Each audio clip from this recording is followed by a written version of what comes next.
10 মাস আগে RG Kar medical college হাসপাতালে কর্মরত তরুণী চিকিৎসককে ধর্ষণ করে নৃশংস খুনের প্রতিবাদে এভাবেই গর্জে উঠেছিল কলকাতা থেকে গোটা দেশ, বিশ্ব।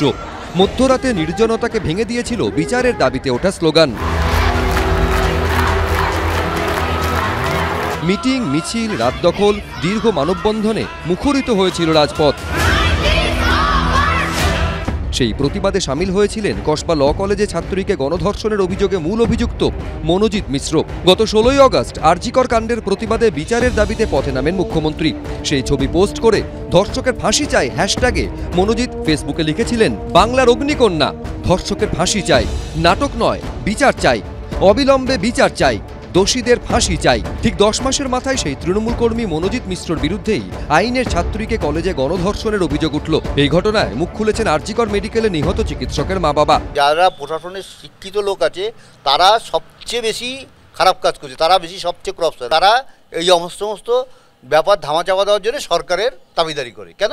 আমার মেয়েকেও শাসক দলের লোকই খুন করেছে। মুখ্যমন্ত্রী নয়, মহিলা মূর্খমন্ত্রী উনি। এখানে অপরাধীরা ধরা পড়েছে, দেখুন কতদিন ধরা থাকে তারা, কত কিছু হয়তো মেয়েটার নামেই কোনো দোষ চাপিয়ে দিয়ে তাদের বার করে দেওয়া হবে। এটাই হচ্ছে ক্ষমতার শাসন চলছে আমাদের রাজ্যে এখন। কসবা কাণ্ডে ধৃত আরেক অভিযুক্ত প্রমিত মুখোপাধ্যায়ও নাকি বিচারের দাবিতে মিছিলে হেঁটেছিলেন, এমনই দাবি করেছেন তার প্রতিবেশীরা। প্রতিবেশীদের মতে সেই ছেলে যে এরকম কোনো কাণ্ড ঘটাতে পারে তা ঘুণাক্ষরেও টের পাননি তারা।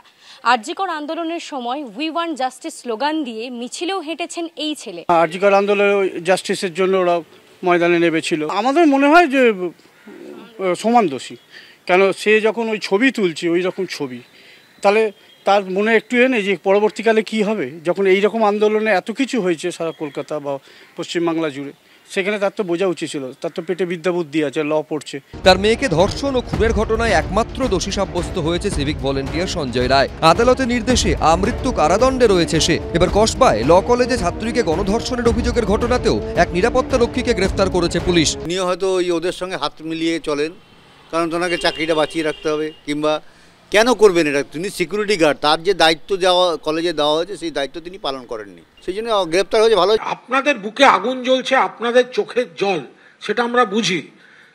মমতা ব্যানার্জির পুলিশ 24 ঘন্টার মধ্যে অ্যারেস্ট করেছিল। আপনারাই বলেছিলেন সিবিআই চাই, আবার আপনারাই বলেছেন সিবিআই কিছু করছে না। মেয়েকে হারিয়েছেন, কিন্তু আরজিকর মেডিকেলের নিহত চিকিৎসকের মা বাবার দাবি তারা এখনো সুবিচার পাননি। কন্যাসম কসবার ল কলেজের আইনের ছাত্রী লড়াইয়ের পাশে থাকার বার্তা দিয়েছেন তারা। ঐশী মুখোপাধ্যায়, সমীরণ পাল, অনির্বাণ বিশ্বাস, এবিপি আনন্দ।